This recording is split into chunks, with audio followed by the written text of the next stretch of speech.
أعوذ بالله من الشيطان الرجيم بسم الله الرحمن الرحيم قد جاءكم من الله نور وكتاب مبين صدق الله مولانا العظيم وصدق رسوله النبي الحبيب الكريم محترم معزز মুসল্লিয়ান কেরাম আসসালামু আলাইকুম ওয়া রাহমাতুল্লাহি ওয়া বারাকাতুহু। আল্লাহ পাক রব্বুল আলামিনের মহান আলিশান দরবারে লক্ষ কোটি শুকর এবং সুজুদ যে আল্লাহ পাক রব্বুল আলামিন অত্যন্ত মেহেরবানি করে আমাদেরকে এই সফর মাসের জুমাবার দিন আল্লাহর ঘর মসজিদে আসবার তৌফিক দান করেছেন। মুনিবের আলিশান দরবারে উচ্চ আওয়াজে সকলে পড়ি আলহামদুলিল্লাহ। ইয়া রব্বি লাকাল হামদু কামা ইয়ানবাগি লিজালালি ওয়াজহিকা ওয়া কাদিমি সুলতানিক।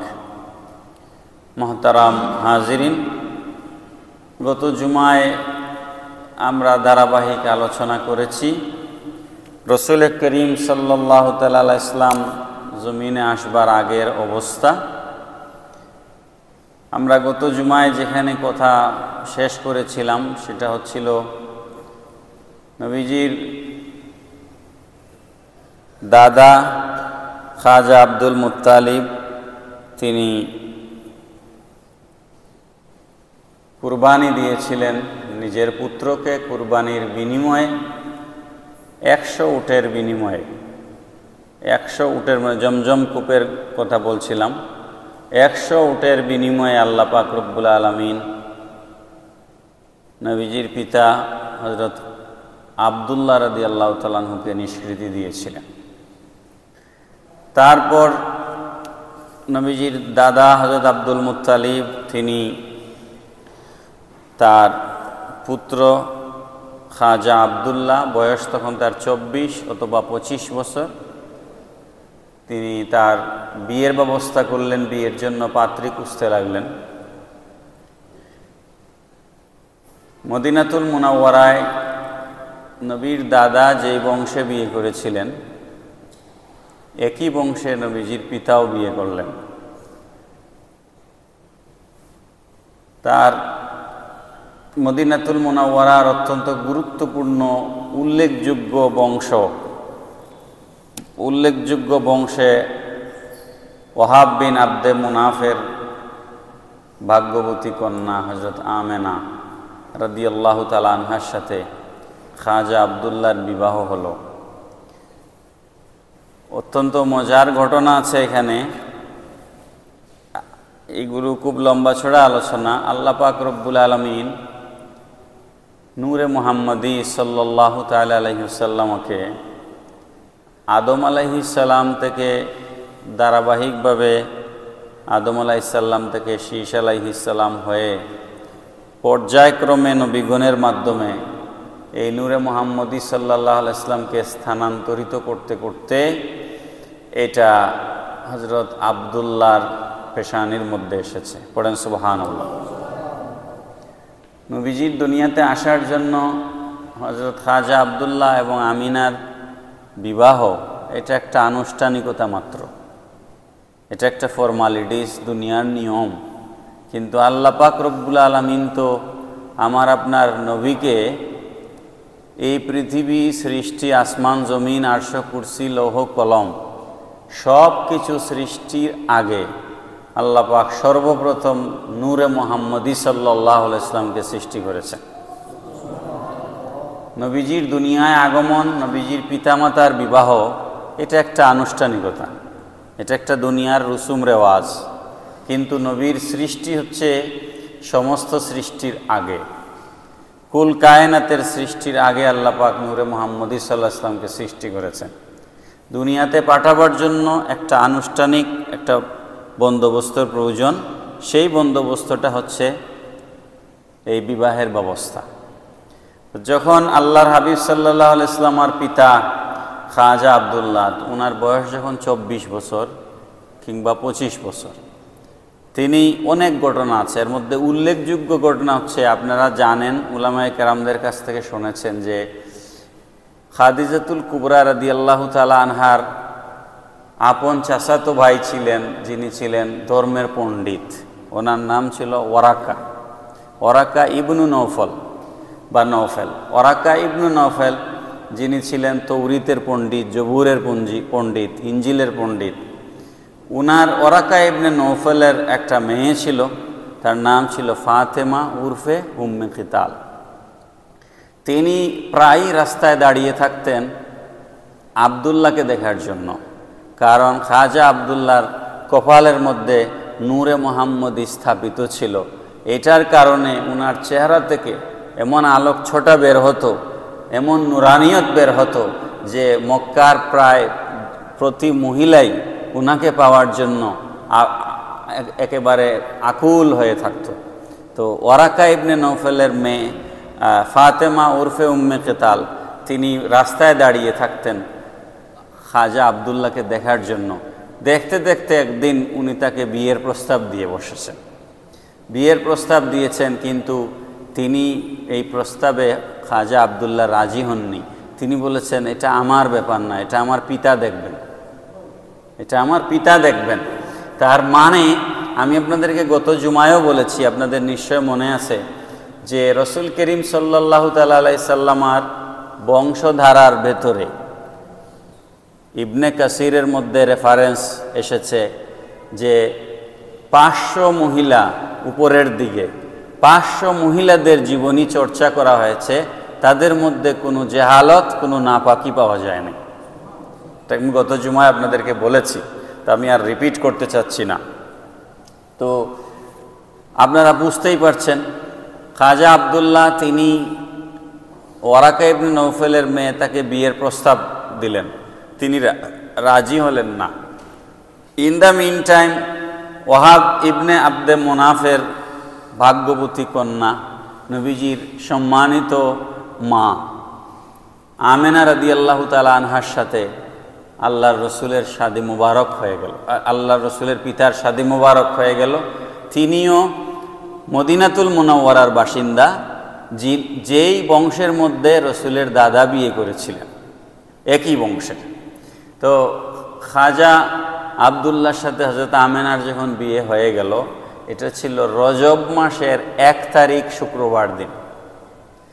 রজব মাসের 1 তারিখ শুক্রবার দিন আল্লাহর রসুলের পিতা মাতার শাদী মুবারক সম্পন্ন হলো। এই যে শাদী মুবারক হলো রজব মাসের 1 তারিখ শুক্রবার দিন, হজরতে খাজা আবদুল্লাহর পেশানির থেকে হজরতে আমেনার রেহেমের মধ্যে নূরে মোহাম্মদী সাল্লাল্লাহু আলাইহি ওয়াসাল্লাম স্থানান্তরিত হলো। পরের দিন কিংবা এর পরে কোনো সময় তিনি যখন রাস্তা দিয়ে হেঁটে যাচ্ছেন, এখন ওরাকা ইবনে নৌফলের যে মেয়ে ফাতেমা উরফে উম্মে কিতাল, তিনি আর আবদুল্লাহর দিকে তাকাচ্ছেন না। তিনি আর আবদুল্লাহর দিকে আগের মতো করে তাকাচ্ছেন না। আগে যেভাবে দাঁড়িয়ে থাকতেন তাকে দেখার জন্য, সেটা তিনি আর করছেন না। এটা খাজা আবদুল্লাহর কাছে একটু অস্বাভাবিক লেগেছে যে এই মেয়ে প্রতিদিন আমাকে দেখার জন্য দাঁড়িয়ে থাকতো, কিন্তু আজকে সে আমার দিকে তাকাচ্ছে না, এর কারণ কি? তিনি জিজ্ঞেস করে ফেললেন যে কারণ কি?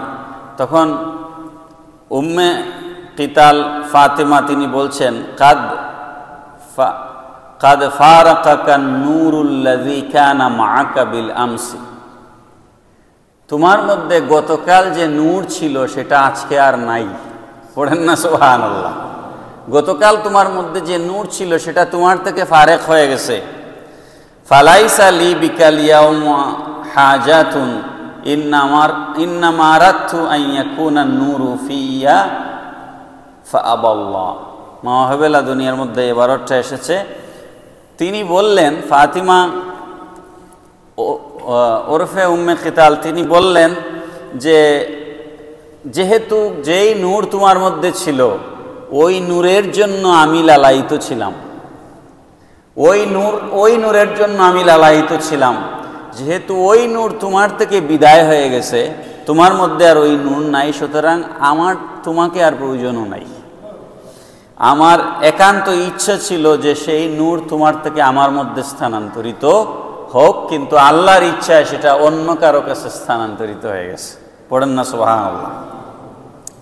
নবী পাক সাল্লাল্লাহু তাআলা আলাইহি ওয়াসাল্লামের পৃথিবীতে আগমন এটা অতি আশ্চর্যজনক একটা ঘটনা, এটা অতি সাধারণ কোনো ঘটনা নয়। নবীর মা আমেনা রাদিয়াল্লাহু তাআলা আনহা বলেছেন, পৃথিবীর সমস্ত মহিলারা, মক্কার আরবের অন্যান্য মহিলারা যখন পেটে সন্তান এসেছে তখন তাদের পেট বড় হয়েছে, তাদের শরীরের ওজন বেড়েছে, শরীরে জটিলতা দেখা দেয়, কিন্তু আমি আমার পুত্র মুহাম্মদকে পেটে ধারণ করেছি, এর জন্য আমার শরীরের কোনো ওজন বাড়ে নাই, পেট বড় হয় নাই। পড়েন না সুবহানাল্লাহ। হযরত আমেনা যখন রাস্তা দিয়ে হাঁটতেন তখন উনার সম্মানে আকাশের মেঘ এসে উনাকে ছায়া দিত।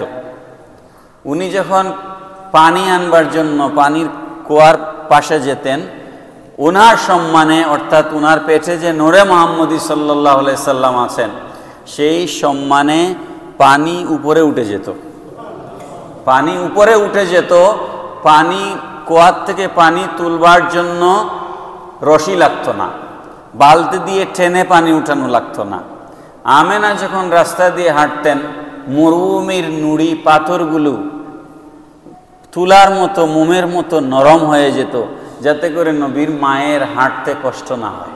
সুবহানাল্লাহ। আল্লাহর রাসূল সাল্লাল্লাহু তাআলা আলাইহি ওয়াসাল্লাম 12ই রবিউল আউয়াল সোমবার দিন সুবহে সাদিকের সময় জমিনে তাশরীফ এনেছেন।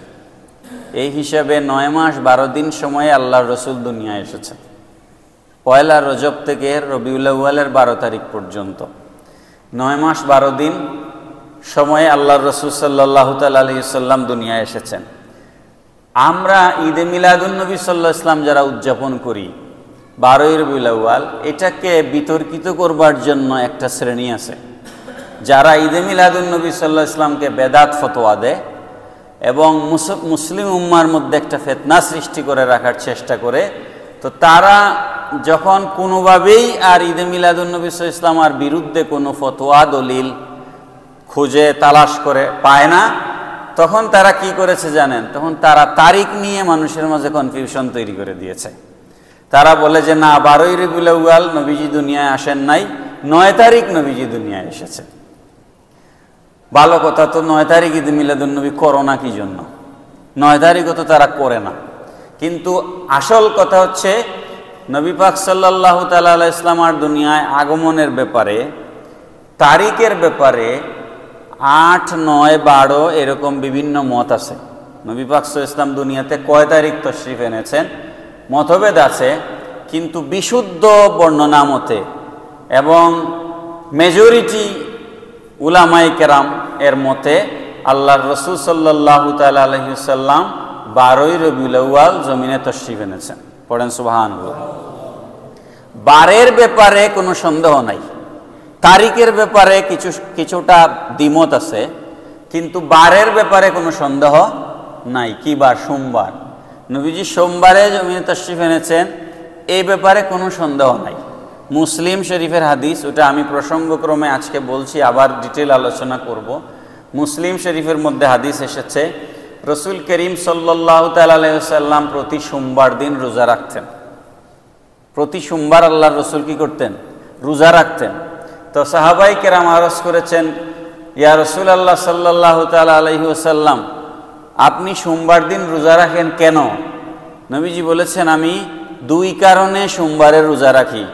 একটা হচ্ছে ফিহি উলিদতু, আর 2 নম্বর হচ্ছে ওয়া ফিহি উনজিলা আলাইয়া, সোমবার দিন আমার জন্ম হয়েছে, আমি সোমবার দিন জমিনে তাশরীফ এনেছি, আমার আগমনের শুকরিয়া আদায় করবার জন্য আমি সোমবার দিন রোজা রাখি।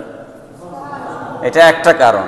আর দ্বিতীয় কারণ হচ্ছে সোমবার দিন আমার উপরে সর্বপ্রথম যে দিন কোরআন নাজিল হয় হেরা গুহার ভিতরে, ওই দিন ছিল সোমবার। ওই দিন কি ছিল? সোমবার। এই কারণে আমি সোমবারে রোজা রাখি। তাহলে বলেন তো সোমবারে নবীজির রোজা রাখার কারণ কয়টা? দুইটা। কি কারণ? নবীর মিলাদ। এক নাম্বার কি? নবীর মিলাদ। আর দুই নাম্বার হচ্ছে কোরআন নাজিল হওয়া। দুই নাম্বার কি? কোরআন নাজিল হওয়া। তো কোরআন নাজিল হওয়ার কারণে যদি নবী রোজা রাখেন, নবীর নিজের মিলাদ হওয়ার কারণে যদি নবী নিজের রোজা রাখেন, তাহলে নবীর আগমনের দিন সেলিব্রেট করা, নবীর আগমনের দিন উৎসব করা, নবীর আগমনের দিন মুমিনরা উদযাপন করা, এটা কি কোনো নাজায়েজ হওয়ার কোনো কারণ আছে? কোনো কারণ থাকতে পারে? কোনো কারণ থাকার তো কোনো প্রশ্ন ওঠে না। কারণ স্বয়ং রাসূলুল্লাহ সাল্লাল্লাহু তাআলা আলাইহি ইসলাম নিজেই নিজের মিলাদকে পালন করেছেন। পড়েন সুবহানাল্লাহ। 12ই রবিউল আউয়াল নবীর জন্মের ব্যাপারে বেদায়া ওয়ান নেহায়া দ্বিতীয় খণ্ড 260 পৃষ্ঠা। বেদায়া ওয়ান নেহায়া কে লিখেছেন? ইবনে কাসির, যিনি তাফসিরে ইবনে কাসিরের লেখক, তিনি লিখেছেন বেদায়া ওয়ান নেহায়া। বেদায়া ওয়ান নেহায়া দ্বিতীয় খণ্ড 260 পৃষ্ঠার মধ্যে এই হাদিসখানা তিনি উল্লেখ করেছেন। আন আফফানিন আন সাঈদ ইবনে মিনা আন জাবিরিন ওয়া ইবনে আব্বাসিন আন্নাহুমা ক্বালা উলিদা রাসূলুল্লাহি সাল্লাল্লাহু আলাইহি ওয়াসাল্লাম আমাল ফিলি ইয়াউমাল ইসনাইনি আস-সানিয়া আশারা মিন শাহরে রবিউল আউয়াল। আমি গত জুমায় আপনাদেরকে বলেছিলাম যে হস্তি বাহিনী কাবা শরীফে যেই দিন আক্রমণ করেছিল, ওই দিনের 50 দিন মতান্তরে 55 দিন আগে আল্লাহর রসুল জমিনে তাশরীফ এনেছেন। তো দিনটা কি দিন ছিল? হাদিস শরীফে বলা হচ্ছে উলিদা রাসূলুল্লাহ সাল্লাল্লাহু আলাইহি ওয়াসাল্লাম, রাসূল সাল্লাল্লাহু আলাইহি ওয়াসাল্লাম জন্মগ্রহণ করেছেন আমাল ফিলি, হস্তি বাহিনীর আক্রমণের ঘটনার বছর, ইয়াউমাল ইসনাইন সোমবার দিন, আসানিয়া আশারা মিন শাহরি রবিউল আউয়াল, রবিউল আউয়ালের 12 তারিখ। পড়েন সুবহানাল্লাহ। তাহলে সব বিষয় এখানে মীমাংসা হয়ে গেল। আল্লাহর রাসূল সাল্লাল্লাহু তাআলা আলাইহি ওয়াসাল্লাম 570 খ্রিস্টাব্দের 12ই রবিউল আউয়াল সোমবার দিন সুবহে সাদিকের সময় দুনিয়াতে তাশরীফ এনেছেন। পড়েন সুবহানাল্লাহ। আশা করি এ ব্যাপারে আমরা কোনো ইখতিলাফ করব না। যদি কেউ ইখতিলাফ সৃষ্টি করেন তাহলে আপনারা ধরে নেবেন তার মোটিভ ভালো নয়, ইল মোটিভ নিয়ে তিনি সেটা করছেন, রসুলের মিলাদ শরীফকে বিতর্কিত করার জন্য। আমরা যেন সেদিকে না যাই। আল্লাহ আমাদেরকে হেফাজত করুন, পড়ি আমিন। প্যার হাজিরিন, আল্লাহর রসুল সাল্লাল্লাহু আলাইহি সাল্লাম দুনিয়াতে তাশরীফ এনেছেন। এই বিষয়টা একটু সূক্ষ্ম বিষয়, আপনারা একটু মনোযোগ দিয়ে খেয়াল করবেন। পৃথিবীতে সন্তান ভূমিষ্ঠ হয়, সাধারণ প্রক্রিয়া হচ্ছে সন্তান ভূমিষ্ঠ হওয়ার মায়ের লজ্জাস্থান দিয়ে সন্তান পৃথিবীতে ভূমিষ্ঠ হয়। এবং সন্তান যখন পৃথিবীতে ভূমিষ্ঠ হয়, যদি নর্মাল ডেলিভারি হয় তাহলে বাচ্চার মাথাটা আগে আসে, বাচ্চার মাথা জমিনে আগে আসে। যারা ডেলিভারি কাজের সাথে জড়িত তাদেরকে জিজ্ঞেস করলে আপনারা এই জিনিসগুলো পাবেন। এখন পৃথিবীতে কোনো নবী পৃথিবীতে আমরা যেভাবে জমিনে আসি এইরকম প্রক্রিয়ায় কোনো নবী পৃথিবীতে আসেন নাই। এই জিনিসটা বোঝানো কঠিনও আবার সোজাও। যারা বুঝতে চান না তাদেরকে কোনোভাবেই বোঝানো সম্ভব নয়, আর যারা বুঝবেন তারা সহজেই বুঝে নেবেন। পৃথিবীতে যত নবী দুনিয়ায় এসেছেন সমস্ত নবীদেরকে আল্লাহ বিশেষ প্রক্রিয়ায় জমিনে পাঠিয়েছেন। আপনারা দেখবেন ডাক্তাররা যে সিজার করেন, যেই বাচ্চা নর্মাল ডেলিভারি হয় না, আমাদের দেশে কিলোকাল আছে, বিতর্ক আছে, সেটা নিয়ে এখন আমার কথা বলার সময় নাই। আমাদের দেশে বেশিরভাগ বাচ্চাদের সিজার হয় ডাক্তারদের ব্যবসায়িক কারণে। ওটা যে তারা নর্মাল হচ্ছে না এই জন্য সিজার করছেন, জিনিসটা এরকম না। ওটা একটা দুর্নীতি, সোজা কথা এটা একটা দুর্নীতি। পৃথিবীর উন্নত সমস্ত রাষ্ট্রে একদম 11th আওয়ার পর্যন্ত তারা চেষ্টা করে একটা বাচ্চাকে নর্মাল ডেলিভারি করার জন্য। যখন অপারগ হয়ে সিজার হয়, পৃথিবীর সব দেশেই সিজার হয়, কিন্তু বাংলাদেশের মতো হাই রেট পৃথিবীর কোথাও নাই। তো এখন এই যে সিজারটা হয়, সিজারটা কিভাবে হয়? মায়ের তল পেটে কেটে বাচ্চাকে পেটের ভেতর থেকে বের করে নিয়ে আসা হয়, এটাকে বলা হয় সিজার। এখন পৃথিবীর থেকে যত নবী পৃথিবীতে তশরিফ এনেছেন, সমস্ত নবীদের জন্ম হয়েছে সিজারিয়ান। এটা কুদরতি ব্যবস্থাপনায় হয়েছে, আল্লাহর কুদরতি ব্যবস্থাপনায় হয়েছে। এই ব্যাপারে ফতোয়া আছে, এ ব্যাপারে ফতোয়া আছে। আর আমাদের নবী পাক সাল্লাল্লাহু তাআলা আলাইহি ওয়াসাল্লাম মোর দেন স্পেশাল। নবীজি হচ্ছেন খতনা করা অবস্থায়, নাড়ি কাটা অবস্থায়, পোশাক পরা অবস্থায় জমিনে তশরিফ এনেছেন। পড়েন সুবহানাল্লাহ। আল্লাহর নবী নিজে বলেছেন, লাম ইয়ারা আহাদুন মিন সাওআতি, আমার জন্মের সময় পৃথিবীর কোনো মানুষ আমার লজ্জাস্থান দেখে নাই। দেখে নাই তার মানে কি? নবী পাক সাল্লাল্লাহু তাআলা আলাইহি ওয়াসাল্লামকে আল্লাহ পাক বেহেশতি পোশাক পরাইয়া জমিনে পাঠিয়েছেন। নবীজির বয়স যখন 13-14 বছর বা তারও কম, কাবা শরীফের নির্মাণ সংস্কার কাজ চলছিল। তখন চাচাদের সাথে আল্লাহর রাসূল সাল্লাল্লাহু আলাইহি ওয়াসাল্লাম কাবা শরীফের নির্মাণ কাজে শরীক হয়েছিলেন, অংশগ্রহণ করেছিলেন, পাথর আগায়া দিচ্ছিলেন। তখন নবীজির চাচা হযরত হামজা রাদিয়াল্লাহু তাআলা আনহু নবীজিকে বললেন যে তুমি তোমার লুঙ্গি খুলে ওটাকে বাস করে কাঁধে দিয়ে তারপর লুঙ্গির উপরে পাথর নাও, তাইলে কাঁধে ব্যথা কম লাগবে। যুক্তিটা ঠিক আছে না? লুঙ্গি একটা বাস করে কাঁধে দিয়ে দিলে, পাথরটা কাঁধে নিলে ব্যথা কম লাগবে। কিন্তু আল্লাহর রসুল রাজি হলেন না। যখন তিনি রাজি হলেন না, জোর করে লুঙ্গি খুলতে গেলেন চাচা, যে জোর করে লুঙ্গি, বাচ্চা মানুষ বুঝতেছে না, তা আমি জোর করে লুঙ্গি খুলে এখানে বাস করে দিয়ে দেই।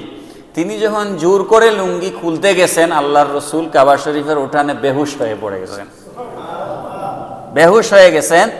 রসুল সাল্লাল্লাহু আলাইহি ওয়াসাল্লামের লুঙ্গি তারা খুলতে পারেন নাই। অর্থাৎ পৃথিবীর কোনো মানুষ আল্লাহর রসুলের লজ্জাস্থান দেখে নাই। পড়েন না সুবহানাল্লাহ। নবী পাক সাল্লাল্লাহু তাআলা আলাইহি ওয়াসাল্লাম দুনিয়ায় যখন তশরিফ এনেছেন, সাধারণ মানুষরা দুনিয়ায় আসলে হাউমাউ করে, কান্নাকাটি করে। যেই বাচ্চা কান্নাকাটি করে, ডাক্তাররা তাদেরকে সুস্থ বাচ্চা মনে করে। যে বাচ্চারা আওয়াজ করে না, কান্দে না, বাচ্চাদের জন্মের পরে ডাক্তাররা থাপড়াইয়া থুপড়াইয়া কান্নাকাটি করায়। আপনারা দেখবেন যখন ছোট বাচ্চা জন্ম হয়। কিন্তু আল্লাহর রসুল সাল্লাল্লাহু আলাইহি ওয়াসাল্লাম জমিনে যখন তশরিফ এনেছেন, নবীজি কোনো হাউমাউ করেন নাই, কান্নাকাটি করেন নাই। নবীজি পুরা দুনিয়ার সমস্ত মানুষের, আমি একটু আগে বলেছি, দুনিয়ার সমস্ত মানুষ আসে জমিনে, মাথা আগে দিয়ে আসে। কি? মাথা আগে দিয়ে আসে। আল্লাহর রাসূল সাল্লাল্লাহু তাআলা আলাইহি ওয়াসাল্লাম জমিনে যখন তশরিফ এনেছেন, নবীজি কদম মোবারক আগে জমিনে দিয়েছেন। পড়েন সুবহানাল্লাহ। এটা একদম মন গড়া কোনো কথা নয়। বুখারী শরীফের হাদিসের মধ্যে এসেছে, উতিতু খামসান লাম ইউতাহুন্না কাবলি। আল্লাহর রাসূল সাল্লাল্লাহু আলাইহি ওয়াসাল্লাম বলছেন, ও দুনিয়াবাসীরা, শুনে রাখো, আল্লাহ পাক রব্বুল আলামিন আমাকে এমন 5টা বিশেষ মর্যাদা দান করেছেন, যেগুলো আমার আগে দুনিয়ার সাধারণ কোনো মানুষ তো দূরের কথা, কোনো নবী রাসূলকে আল্লাহ দেন নাই। এমন 5টা বিশেষ মর্যাদা আল্লাহ পাক আমাকে দান করেছেন, যেগুলো আমার আগে আর কোনো নবী রাসূলকে আল্লাহ দেন নাই। এর মধ্যে একটা হচ্ছে ওয়াজুইলাত লিয়াল আরদু মসজিদান। আল্লাহ পাক রব্বুল আলামিন আমার মিলাদের কারণে 570 খ্রিস্টাব্দের 12 রবিউল আউয়াল আমি জমিনে তশরিফ এনেছি। আমি যে জমিনে তশরিফ ফরমাইছি, আমার কদম মোবারক, আমার পা মোবারক যখন জমিনে লেগেছে, আমার কদমের ইজ্জতে, ইসমাইলের পায়ের আঘাতে জমজম কূপের সৃষ্টি হয়েছিল। আর আমার কদম যখন জমিনে লেগেছে, আমার কদম মোবারকের ইজ্জতে ওয়াজুইলাত লিয়াল আরদু মসজিদান ওয়া তাহুরা, আল্লাহ তার সৃষ্টি যতটা এক্সপানশন আছে, গোটা জমিনকে আল্লাহ রাব্বুল আলামিন মানুষের জন্য মসজিদ এবং পবিত্র করে দিয়েছেন। যেখানে খুশি সেখানে নামাজ পড়া যায়, যায় কি যায় না? মসজিদ ছাড়া মাঠে ঘাটে হাটে বাজারে রাস্তাঘাটে যেখানে ইচ্ছা সেখানে আপনি নামাজ পড়তে পারবেন। এটা আমার রসুল জমিনে আসবার আগে এই সুযোগ ছিল না। এটা কেন পাইলাম? রসুলের মিলাদের কারণে। কেন পাইলাম? রসুলের মিলাদুন্নবীর কারণে আমরা এত বড় নেয়ামত পেয়েছি। এই নেয়ামতের শুকরিয়া উম্মত হিসাবে সারা জীবন সেজদায় পড়ে থাকলেও তো আদায় হবে না। আপনি বাসের ভেতরে নামাজ পড়তে পারেন, প্লেনের ভিতরে পারেন, ট্রেনের ভিতরে পারেন, হেলিকপ্টারে পারেন, আপনি নৌকার ছাদের উপরে নামাজ পড়তে পারেন, বিল্ডিংয়ের উপরে পারেন, রাস্তায় পারেন, ক্ষেতের আইলে পারেন। যেখানে নামাজের রক্ত হয়ে যায় সেখানেই নামাজ আদায় করা যায়। এত বড় নেয়ামত নবীজির কদম মোবারকের সদকায় আমরা পেয়েছি। বলেন না সুবহানাল্লাহ। তো নবীজি দুনিয়ায় এসেছেন প্রথমে কদম মুবারক জমিনে দিয়ে। নবীজির কদম দিয়া এই জমিনকে ধন্য করে দিয়েছেন। নবীজির কদমে পাকের সদকায় এই জমিন ধন্য হয়েছে।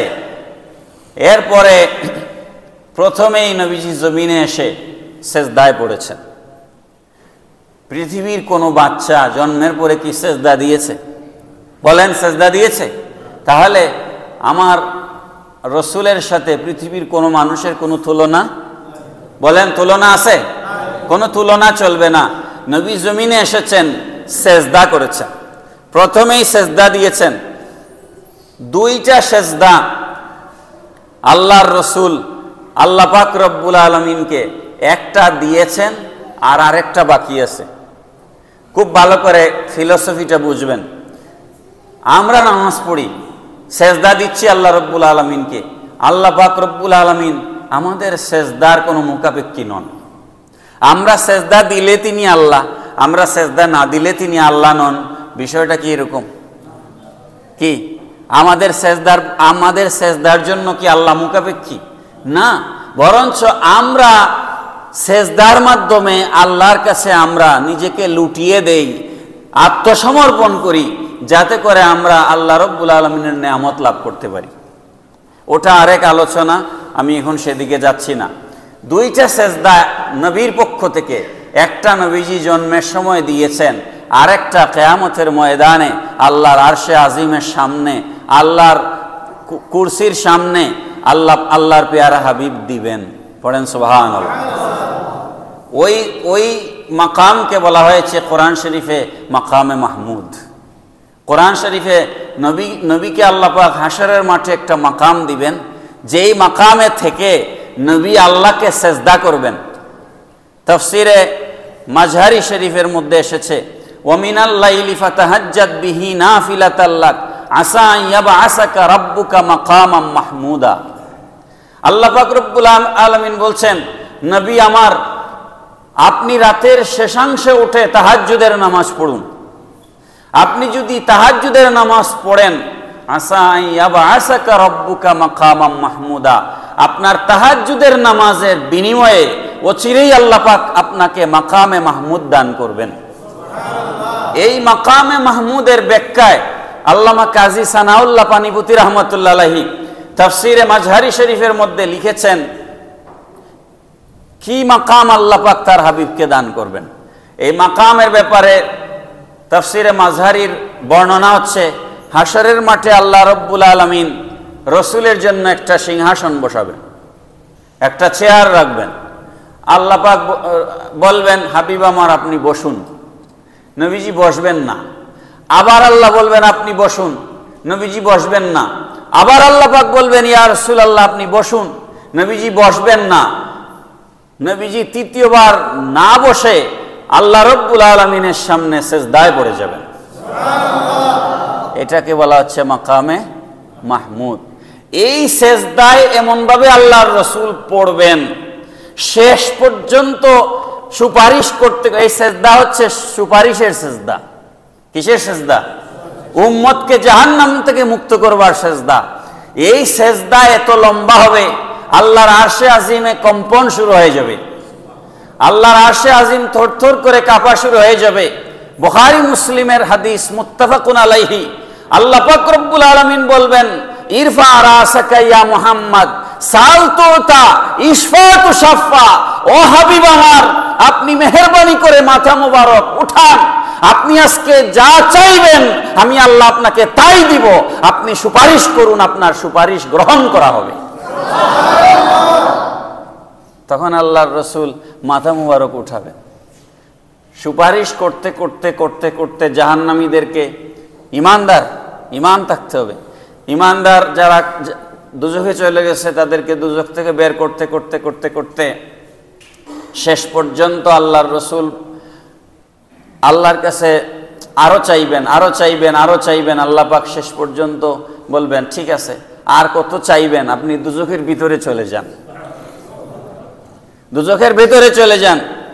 তখন নবীজি দুজখের ভেতরে ঢুকবেন। দুজখের ভেতরে ঢুকে হাদিস শরীফের ইবারত, বুখারী মুসলিমের হাদিস, ইনতালিক ফাখরিজ মিনহা মান কালা মিসকালা মিন শাঈরাতিন মিন ঈমান। ইয়া রাসূলুল্লাহ সাল্লাল্লাহু আলাইহি ওয়াসাল্লাম, আপনি দুজখের ভিতরে চলে যান, ফাখরিজ মিনহা, বের করে নিয়ে আসুন যাদের অন্তরে সরিষার দানা পরিমাণ ঈমান আছে, তাদেরকে আপনি জাহান্নাম থেকে বের করে নিয়ে আসুন। আল্লাহর রাসূল জাহান্নামের ভিতরে যাবেন, ঈমানদারদেরকে আল্লাহর রাসূল চিনবেন, তাদের হাত ধরে ধরে টেনে টেনে দুজখ থেকে বের করে নিয়ে আসবেন। পড়েন সুবহানাল্লাহ। এটাকে বলা হয় শাফাআতে কুবরা, এটাকে বলা হয় শাফাআতে কুবরা। আল্লাহ পাক তার হাবিবকে শাফাআতে কুবরা দান করেছেন। পড়েন সুবহানাল্লাহ। এত কথা বলবার উদ্দেশ্য হচ্ছে সেজদা একটা হাসরের মাঠে বাকি আছে, আর একটা আল্লাহর রাসূল সেজদা দিয়েছেন জন্মের সময়। ভূমিষ্ঠ হয়ে নবীজি সেজদায় পড়েছেন। সেই সেজদায় আমরা যে তসবিহ পড়ি সুবহান রাব্বিয়াল আলা, নবীজি সেই তসবিহ সেজদায় পড়েন নাই। নবীজি সেজদায় তসবিহ পড়েছেন রাব্বি হাবলি উম্মতি, রাব্বি হাবলি উম্মতি। এর দুইটা অর্থ, রাব্বি হাবলি উম্মতি এর অর্থ হচ্ছে দুইটা। একটা অর্থ হচ্ছে আল্লাহ তুমি আমার উম্মতের জিম্মাদারি নাও, অথবা আমার উম্মতকে আমাকে দিয়ে দাও। বড় করে বলেন না সুবহানাল্লাহ। রব্বি হাবলি উম্মতি বলে আল্লাহর রাসূল সেজদায় তাসবিহ পড়েছেন। কখন? জন্মের সময়। কখন? জন্মের সময় এই তাসবিহ আল্লাহর রাসূল পড়েছেন। আর সেজদা থেকে মাথা মোবারক উঠায়া নবীজি, জন্মের পরের ঘটনা, এগুলা কি মুজিজা নয়? সেজদা থেকে মাথা মোবারক উঠায়া নবীজি শাহাদাত আঙ্গুল উপরের দিকে তুলে নবীজি বলেছেন, আশহাদু আল্লা ইলাহা ইল্লাল্লাহ ওয়া ইন্নী রাসূলুল্লাহ। পড়েন সুবহানাল্লাহ। সেজদা থেকে মাথা মোবারক উঠায়া আল্লাহর রাসূল বলছেন, আমি সাক্ষী দিচ্ছি আল্লাহ ছাড়া কোনো মাবুদ নাই, আর আমি এও সাক্ষী দিচ্ছি আমি আল্লাহর রাসূল। অনেক ভাইয়েরা আছেন আমাদের দেশে, বই পুস্তকে লিখে রাখছে 40 বছরের আগে নবী যে নবী হবেন এটা নবী জানতেন না। এটা আমাদের আকীদা নয়, এটা মন গড়া আকীদা, এটা ইসলামী আকীদা নয়। আল্লাহর রাসূলকে নয়, শুধু সমস্ত নবীদেরকে রুহু জগতেই আল্লাহ পাক নবী করে সৃষ্টি করেছেন। আমি এটার আলোচনা পরে করব ইনশাআল্লাহ। আজকে আমি আর সামনের দিকে যাচ্ছি না, শেষ করি। দেখেন, আমি বলছিলাম যে স্পেশাল ব্যবস্থাপনায় আল্লাহ পাক নবীকে জমিনে পাঠিয়েছেন, সাধারণ মানুষের মতো নবী জমিনে আসেন নাই।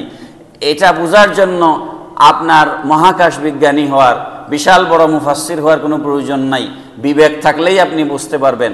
আপনি নিজেকে প্রশ্ন করুন, আদম আলাইহিস সালামকে আল্লাহ কিভাবে সৃষ্টি করেছেন?